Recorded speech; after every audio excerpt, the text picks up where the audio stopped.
চলচ্চিত্র শিল্পী সমিতির এবারের নির্বাচনে প্রধান নির্বাচন কমিশনের দায়িত্ব পালন করেন পীরজাদা হারুন। তার বিরুদ্ধে একাধিক অভিযোগ আনেন চিত্রনায়িকা নিপুণ। এবার হারুন জানালেন, গভীর রাতে নিপুণ তাকে SMS দিয়েছেন। গতকাল 11ই ফেব্রুয়ারি বেসরকারি টিভি চ্যানেলে প্রচারিত লাইভ সাক্ষাৎকারে একথা বলেন পীরজাদা হারুন। এ সময় তিনি বলেন, নিপুণ আমাকে একটা মেসেজ দিয়েছে রাত 3:30টার দিকে।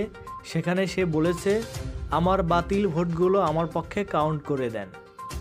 এই SMS এর সত্যতা প্রসঙ্গে পীরজাদা হারুন আত্মবিশ্বাস নিয়ে বলেন, আমার মোবাইলে প্রমাণ আছে। গোপন কথা গোপন রাখাই ভালো। যেহেতু এই রিকোয়েস্ট অনুযায়ী আমি কোনো কাজ করিনি, তার পক্ষে বা বিপক্ষে কোনো পদক্ষেপ নিইনি, তাই এই যে সে মেসেজ পাঠিয়েছে এটার কোনো গ্রহণযোগ্যতা বা কোনো মূল্য নেই।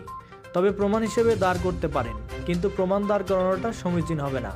একজনকে হেয় প্রতিপন্ন করা সমীচীন হবে না। গত 28শে জানুয়ারি অনুষ্ঠিত হয় বাংলাদেশ চলচ্চিত্র শিল্পীর সমিতি নির্বাচন। প্রাথমিক ফলে সাধারণ সম্পাদক পদে জায়েদ খানকে বিজয়ী ঘোষণা করা হয়। তবে তার বিরুদ্ধে টাকা দিয়ে ভোট কেনা সহ নির্বাচনকে প্রভাবিত করার অভিযোগ আনলে 5ই ফেব্রুয়ারি আপিল বোর্ড জায়েদের প্রার্থিতা বাতিল করে নিপুণকে সাধারণ সম্পাদক পদে জয়ী ঘোষণা করে। এরপর থেকে এই বিষয়টি বেআইনি দাবি করে আসছেন চিত্রনায়ক জায়েদ খান। সুবিচার পেতে তিনি আদালতের দ্বারস্থ হন। গত 7ই ফেব্রুয়ারি আপিল বোর্ডের দেওয়া সিদ্ধান্ত স্থগিত করেন হাইকোর্ট। আগামীকাল রোববার পূর্ণাঙ্গ বেঞ্চে শুনানির পরই জানা যাবে কে হবেন শিল্পীর সমিতির সাধারণ সম্পাদক।